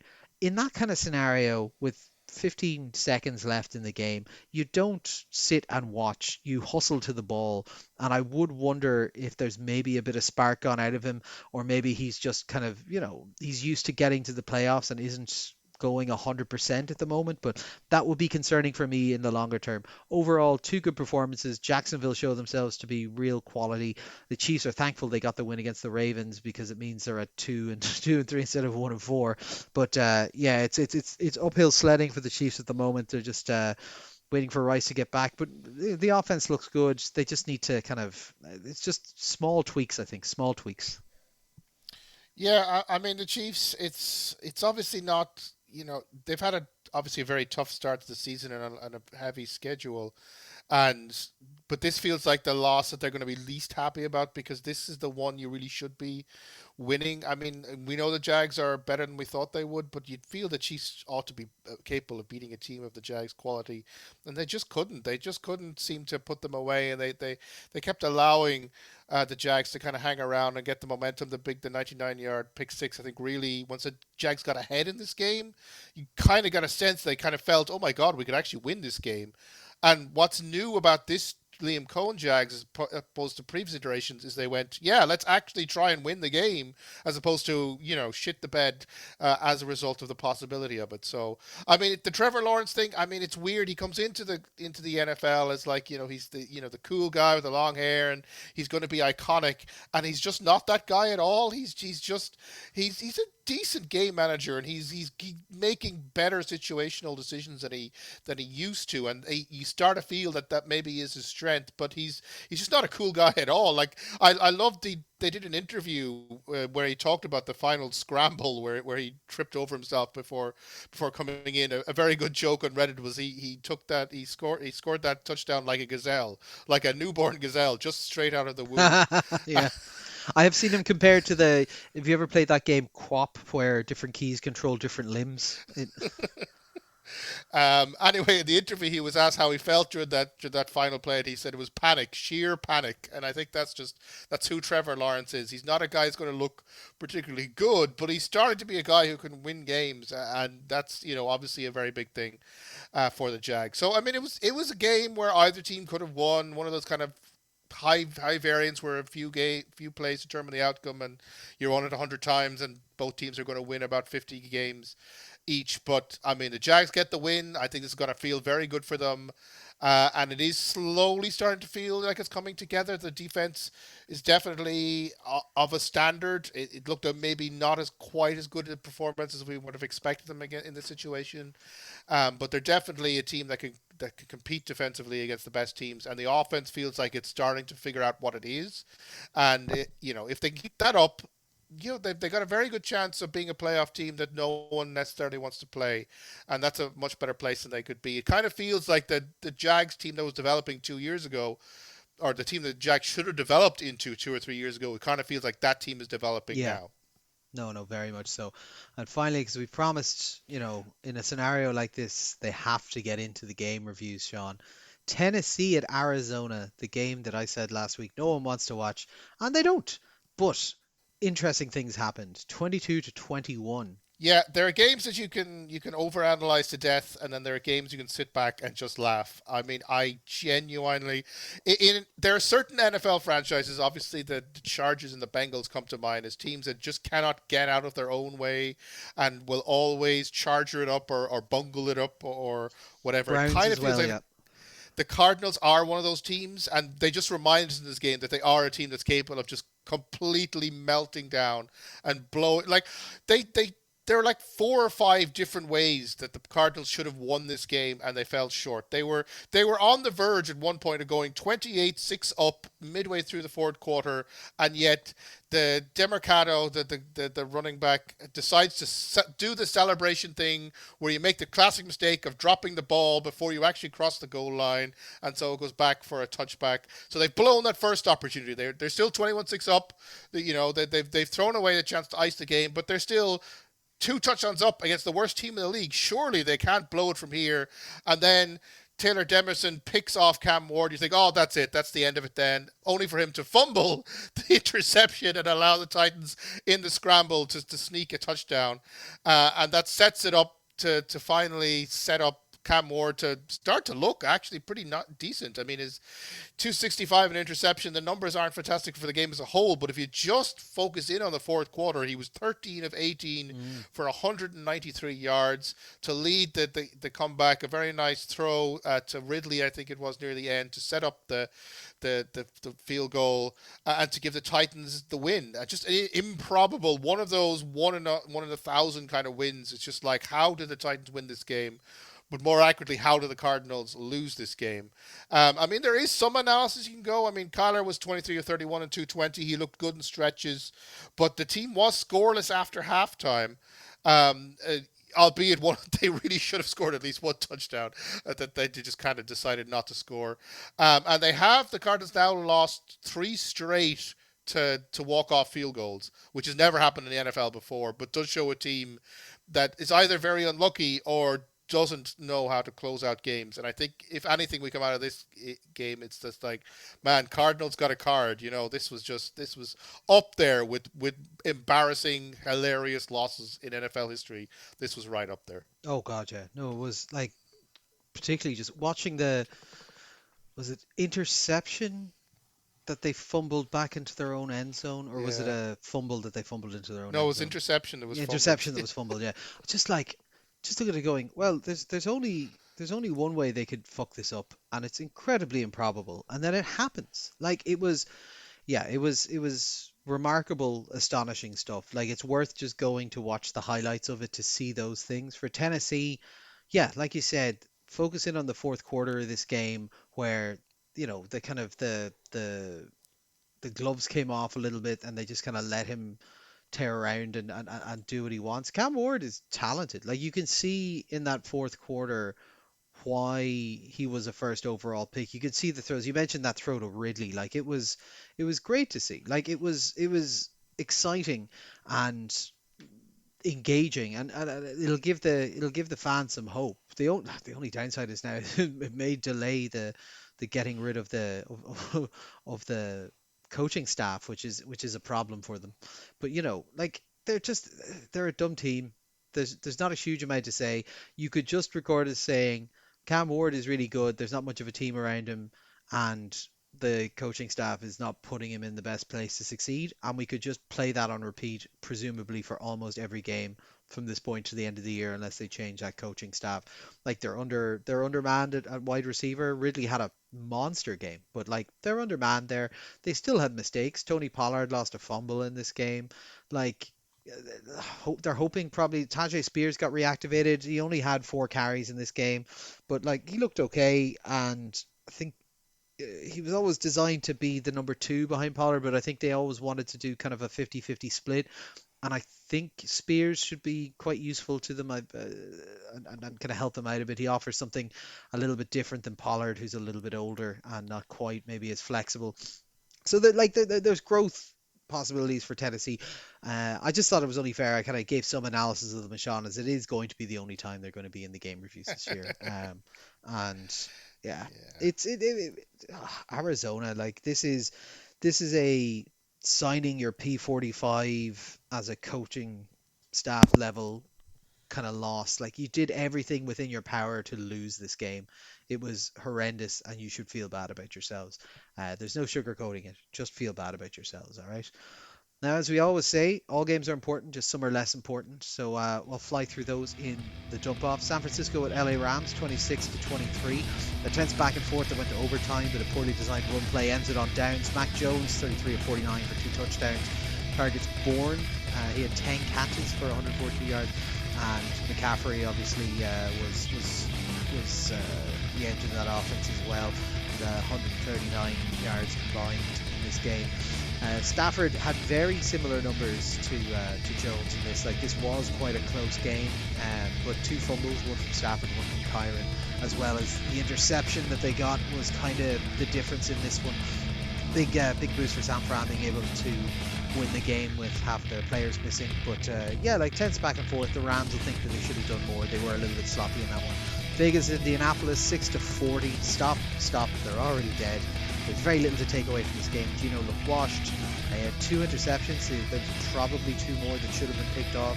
He's not making good decisions. He kind of looks like the poster child for he got paid and now he doesn't care anymore.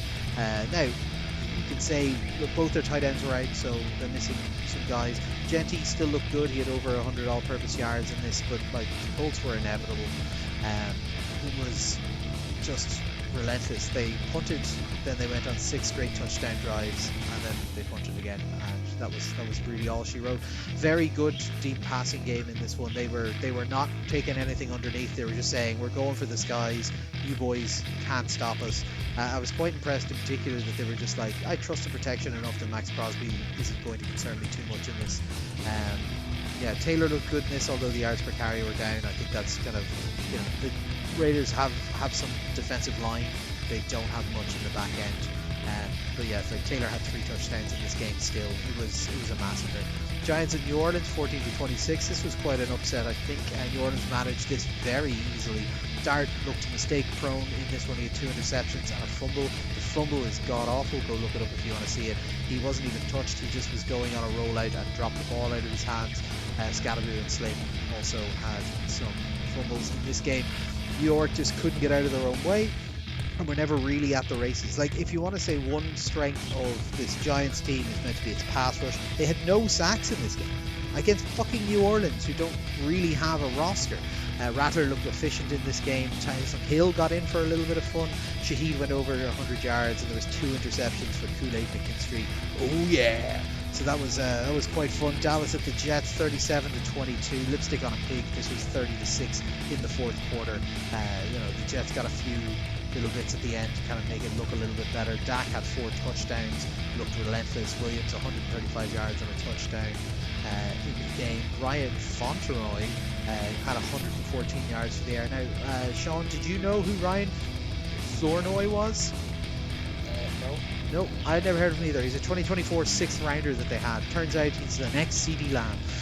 But yeah, like this was bad. This Jets defense were not at the race. It's like this. This Jets defense were just not at the races at all. The Dallas defense was surprisingly strong in this game. 5 sacks, a forced fumble.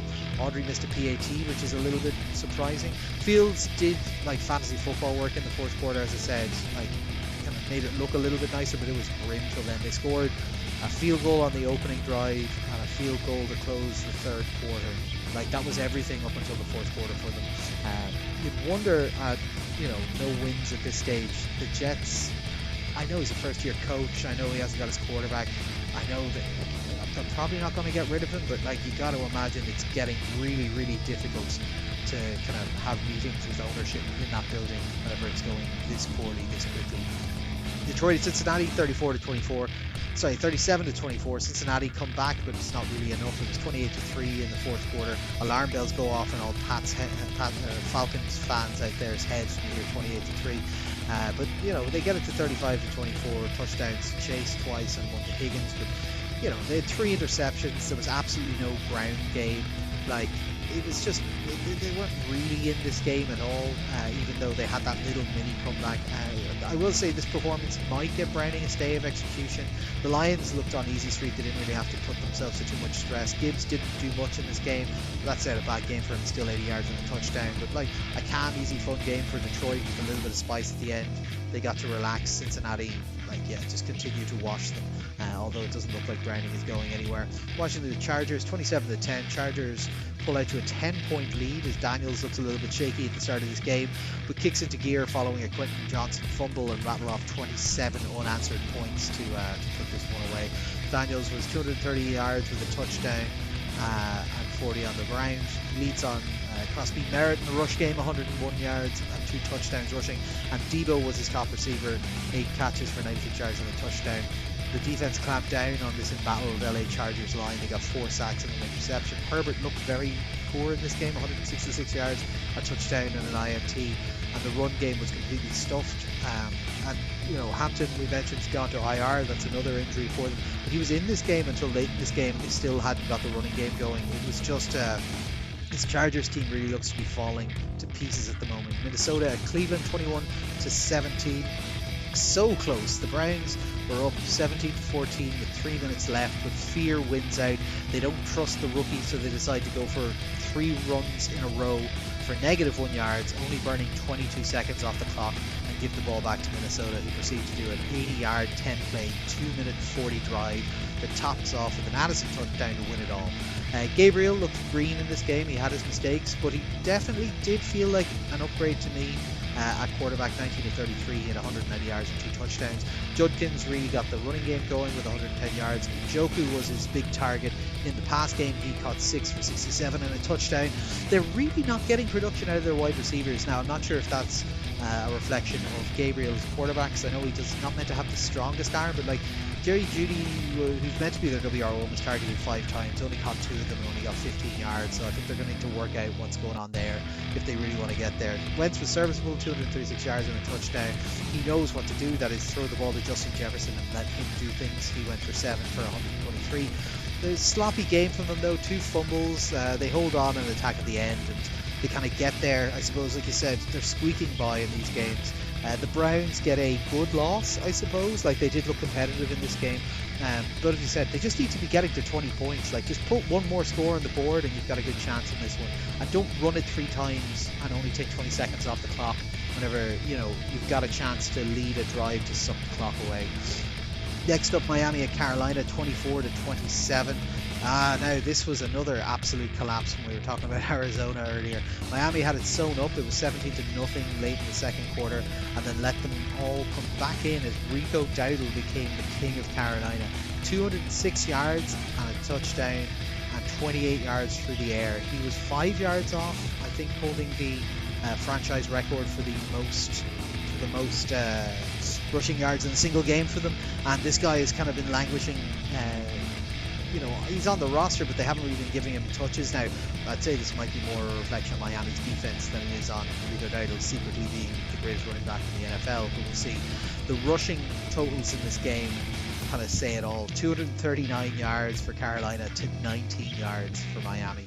Young warmed into the game, but the Dolphins showed absolutely no backbone in this. Tua had a decent day, and by day I mean first 2 quarters. He was 256 yards with 3 touchdowns, but they need a run game. Like, there was nothing coming from the run game. Like I said, 19 yards total on the day.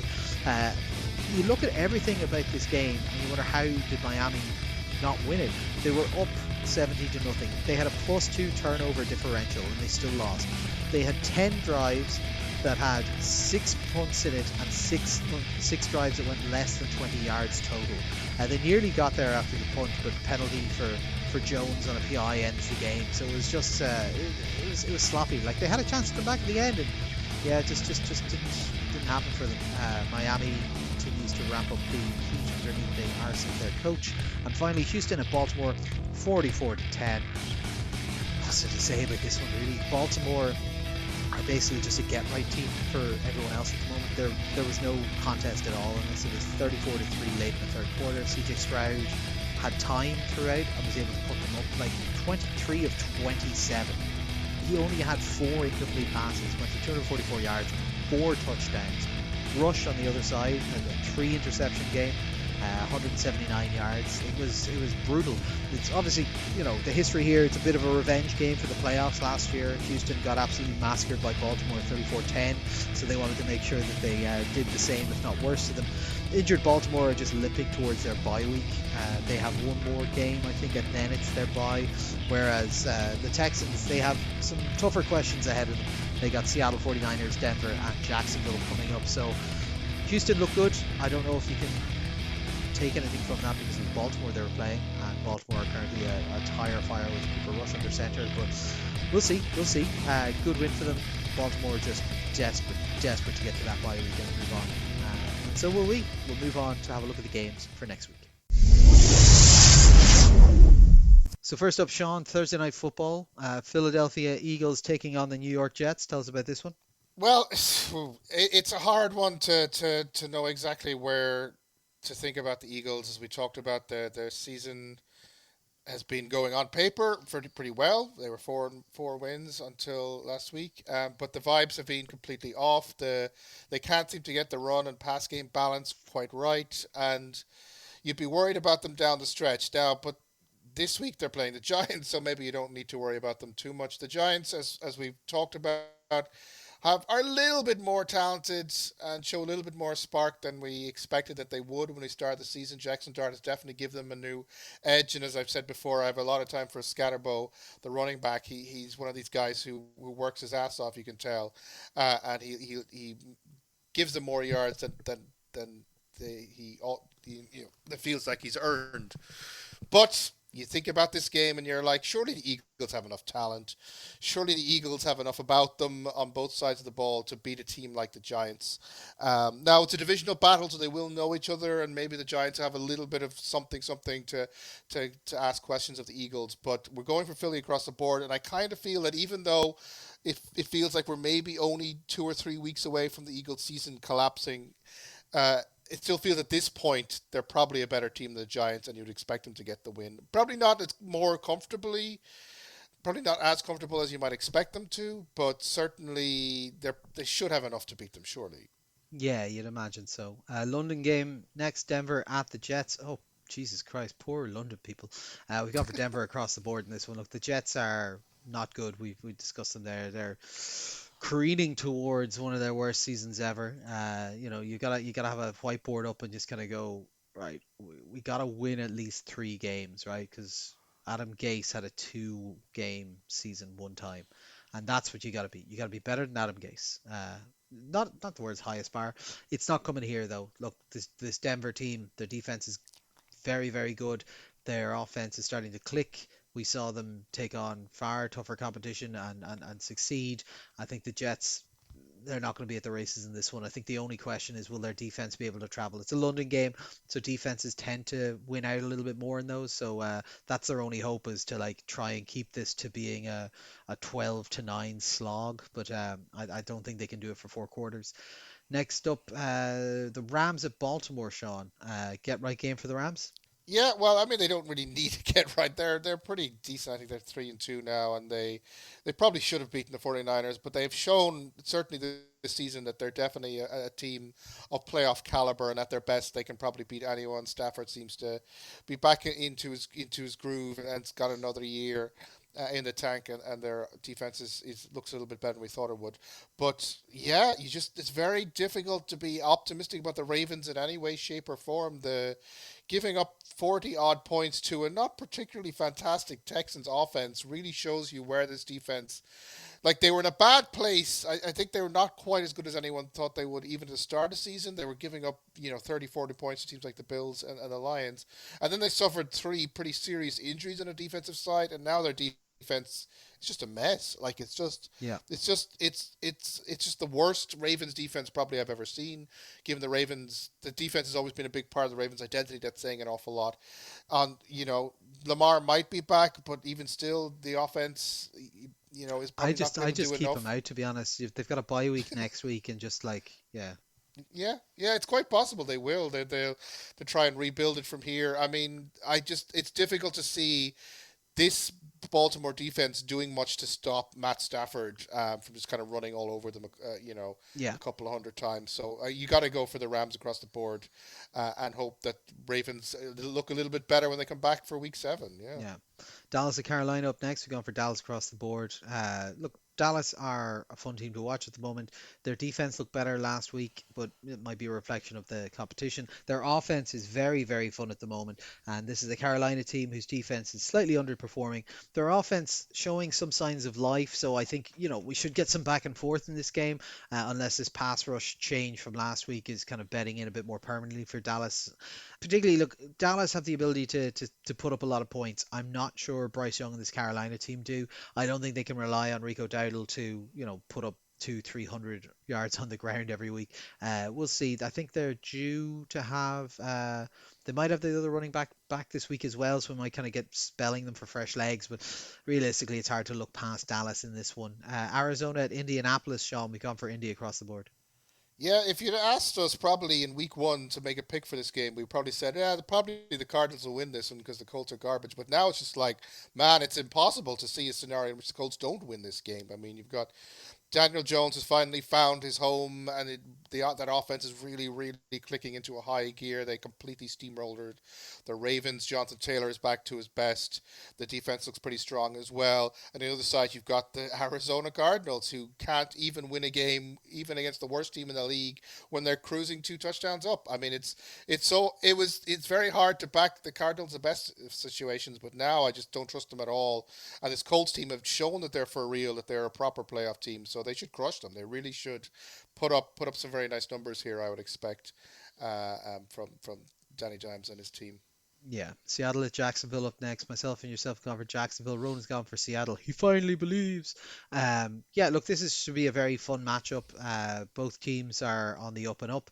Uh, Jacksonville's defense maybe not being as lucky against the Chiefs last week with their only one takeaway. Seattle's defense looking hot garbage against, you know, more than one wide receiver, and Jacksonville's offense seems to be picking up pace, and we see production from Brian Thomas Jr. and from the rookie. So like I think this is going to be an even enough matchup. I think this is going to be a good game to watch. I'm just shading Jacksonville because of the home team in this one. I could see it going either way. I think this is a good kind of level check for both of these teams for us. So I'm going to be watching this one closely on Sunday. Chargers at Miami, Sean. We've gone for Chargers across the board. Two wounded animals. Yeah, I guess this is another one of those. 2 weeks ago, we would have said the Chargers would win this at a canter, but they've had two really bad weeks. The loss of the Giants, where they couldn't get it out of their own way, and then just being completely destroyed by the Commanders after taking an early lead. And now that Hampton's gone out as well, they basically don't have a run game anymore, and Herbert's early season passing form has kind of deserted them. And this defense is still a thing you don't trust. So you're like, is there that much to like about the Chargers? And we did actually, before we came on air, you did look at this game and you're going, well, maybe Miami might win this one as bad Yeah, as they are. I'm surprised that we don't have any of us going for Miami in this one. I guess we Uh, just don't trust the Dolphins at all as an organization. yeah. And seeing Nah, do you know what? I'm how gonna go for Miami. Fuck the Chargers. seeing how the Dolphins, I mean, they threw away a very winnable game against the Panthers, and their season they've had maybe 1 week out of five so far where they've looked okay.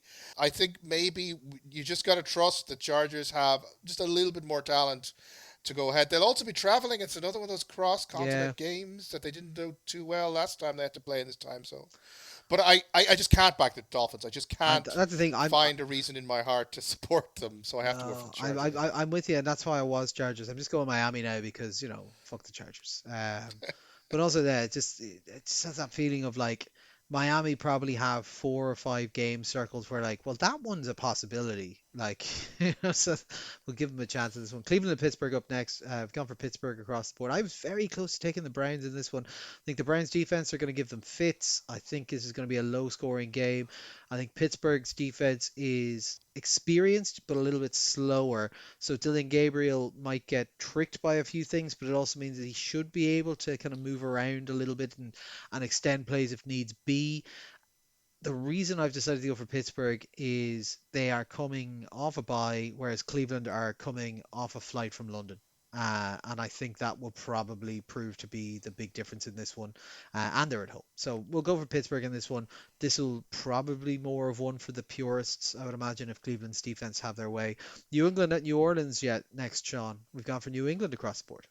Yeah, obviously fresh off their win against the Bills, you gotta believe the Pats have the momentum. They seem to have be working out a blueprint on both offensive and defensive side of the ball to how to play. And if they can play as they did against the Bills, then the Saints should be no problem for them at all. Now, the Saints have, despite their very clear efforts to tank slash cut their wage bill so that they can get out of cap hell, they're a bit more competitive than we thought. Maybe not necessarily winning games, but as you said earlier, they haven't been blown out Mm, all that often this season, and they have kept it competitive, and they did get the win against the Giants. I think Kellen Moore does need a little bit of kudos for how competitive he's managed to get this team with zero talent. But I kind of feel the Pats are in a good place, and I think they'll take that momentum into New Orleans, and they'll build another win. But I think it might be another game where they only win by maybe 5 or 6 points. It certainly won't be a blowout. yeah. But I would still be confident the Pats should have enough to win this one. New Orleans have a shot. They're at home. I think on their best day they can be more explosive than New England. But yeah, just like this, just the overall talent of the roster, you got to favor New England in this one. Into the late window, Tennessee at Vegas. Oof, oof. I said Tennessee at Arizona was the one for the sickos. This is the one for the sickos. Myself and Sean have gone for Tennessee. Ronan's gone for Vegas. Yeah, like I liked what I saw in the fourth quarter out of Tennessee. I didn't like anything else out of them this season. Vegas have just been poor all season. I think they are a hair's breadth away from benching their quarterback, which is worrying given the backup options are not particularly strong. Like if someone can't make it onto the Browns roster, they probably don't deserve to be a starting quarterback, frankly. The run game is good from Vegas, but Tennessee's defense isn't terrible. It's not great, but it's not terrible. I would expect this to be low scoring, sloppy, both teams to make multiple mistakes, and it just to be a matter of who's made, let's say, two more mistakes than the other one, because I think they're not going to score on every mistake. But yeah, just not fun. San Fran at Tampa Bay, Sean. This is your pick of the week. Yeah, it's a big NFC game, and it's a kind of a big game for kind of just seeing where these two teams are at. The Bucks are 4-1, and even though maybe doesn't feel like they're a 4-1 team, they are a team that can win games. And Baker Mayfield is in really good form, and they found a star in Ibuka, and it feels like their passing game is firing on all cylinders, and they've got to feel confident against a game like in a game like this. Whereas the 49ers, despite the injury crisis, have managed to win 4 games. They beat the Rams last week, which is no small task. They seem to. I don't know. Is Mac Jones actually maybe somewhat good in this system? Maybe well, not good, but he's not actively bad, I suppose. And as long as CMC stays healthy, they've got enough to worry teams. So I mean, the question is here is who has the momentum going forward, and who can kind of build on this, because I think whoever comes out of this is going to be 5-1. They'll have beaten a big conference rival. They'll have to feel very good about themselves. I think if the Bucks win this, it proves that they're a team that deserves to hang at the top end of the NFC, and it probably will be off the back of another good Baker performance. And if the Niners win, it does kind of show that they can maybe grind out a win against almost anybody, despite all the various problems that they're having. I'm not as up on the 49ers as I am on the Bucks, because I just don't know how sustainable it is on their side of it, whereas I feel the Bucks are building something more solid that they can build on as the season goes forward. So that's why I'm going to give the edge to the Bucks to win this one. But if the Niners manage to pull it down into a kind of a grindy game, they might just have enough to squeeze the victory here. Yeah, I just think Tampa Bay showed the kind of horses they have on offense at the moment in their game last week, and San Francisco, their defense is much better than we thought it was going to be. Salah's done a cracking job with it, but I just think they, with the injuries, don't have the like. If this becomes a game of who can get to 30 plus quickest, I'm not sure the current roster iteration of the 49ers is in the best place to do that. Cincinnati, Green Bay next. We got for Green Bay across the board. Look, Cincinnati, we've discussed them now 2 or 3 weeks in a row. But without Burrow, there's not much of a team there. Trey Hendrickson and the defense are doing a little bit better, but Green Bay were imperious to start the season. They kind of lost a little bit of that sheen. They're coming off a bye. They're at home. This is a perfect get right game. Come out firing, put up a lot of points, look good again, kind of restart the season. Forget about that weird overtime tie and whatnot, and just kind of, get yourselves back on the road. Next up's my pick of the week, Detroit at Kansas City. This is a massive game. You guys have gone for Detroit. I've gone for Kansas City more out of loyalty than anything else. I was initially going Detroit, but then I was like, oh, maybe if this happens and this happens and this happens, and it could all work. But the Chiefs are at home. Their offense has looked really good of late, the last two games. Like we said, 470 yards against the Jags and so on. This Detroit offense is monstrous at the moment. 37 points there against Cincinnati. But you saw that there's weaknesses.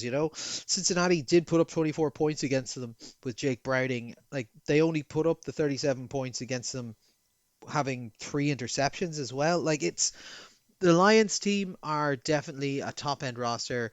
They're definitely a contender for a Super Bowl and all that kind of stuff. But they're traveling to Kansas City. Kansas City kind of need to get some wins here.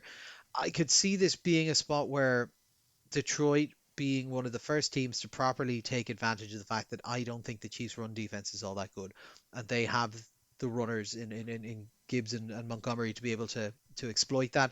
And I think that means that Dan Campbell is going to be spending a lot of time planning his game management for this one, looking at, if we have, rather than, because I think Dan Campbell quite often is a feel guy. I think he's kind of I'm going to go for it on fourth down. I want to be aggressive. I'm going all out attack the whole time.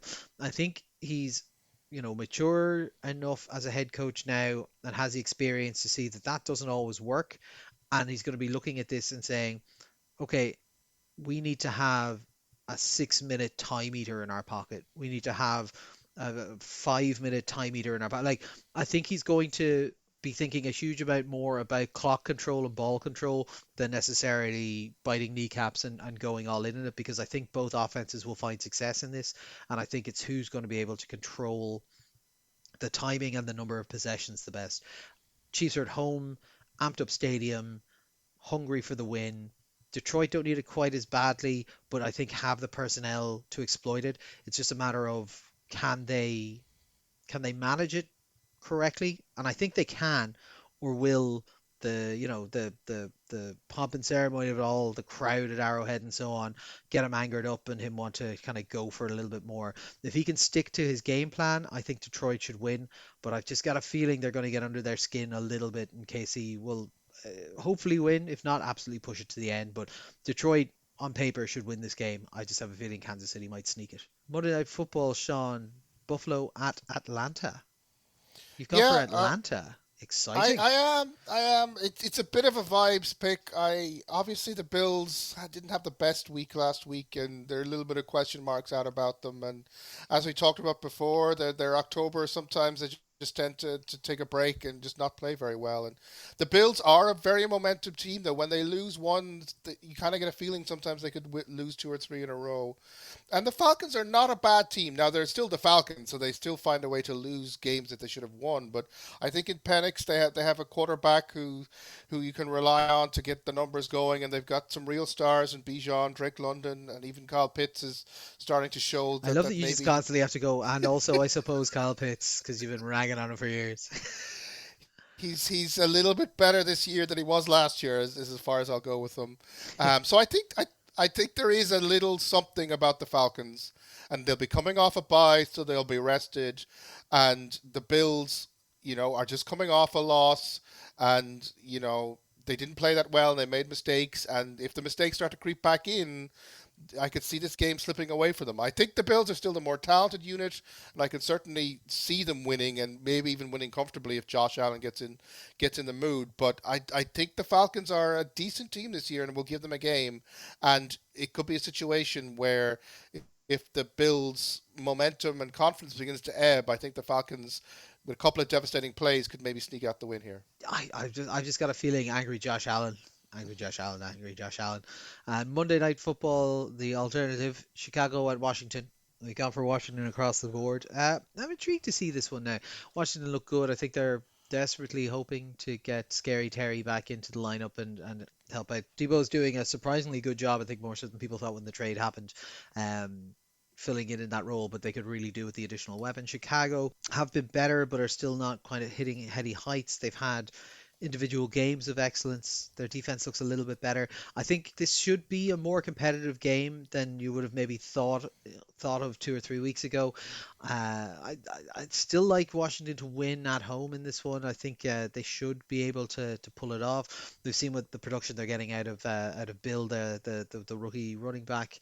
Chicago should do some interesting things though, because it's a decent defense in Washington, but it's old. Like they're not that quick, and Ben Johnson does some interesting things on offense for Chicago, and we saw new wrinkles coming into it over the last couple of weeks, and I think that's only going to expand as the year continues. So I'd kind of look at this and say, yeah, we should see some sparks. We should see some exciting things. Hopefully it works, and then we get a really fun back and forth game. We can also see some things, and maybe Caleb Williams can't quite do them, and it becomes a bit of a drag. But we'll take that as it comes. I think Washington to win, but Chicago to keep it interesting.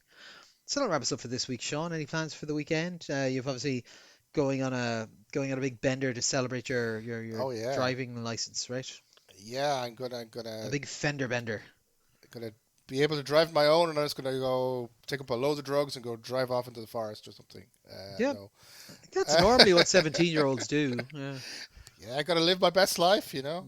Mm. Um, no, nothing big. I think once we get all the house stuff sorted this week, then the weekend will be for a bit of chill out, and then back to it next week. Yeah, no, I got the hopefully the audiobook for my novel will be either next week or the week after, early-ish. So getting ready for that too. So Very yeah, good. busy time ahead. Exciting, yeah. I think we're got nothing too major plans this weekend to do film night with some buddies and watch some football on the Sunday. We've got lunch planned with my sister-in-law because they have a baby on the way due in I think about 2 weeks or so. We were meant to be seeing them down in Kerry last weekend, but unfortunately they weren't feeling well enough to travel, so I said we will travel to them, and thankfully them is in Nace, so it's not too far away. But other than that, fairly quiet myself as well. So yeah, I suppose that'll wrap us up for this week. So it's bye from myself, it's bye from Sean. All right. This has been all for recording. Thanks for listening, and I'll chat to you next week.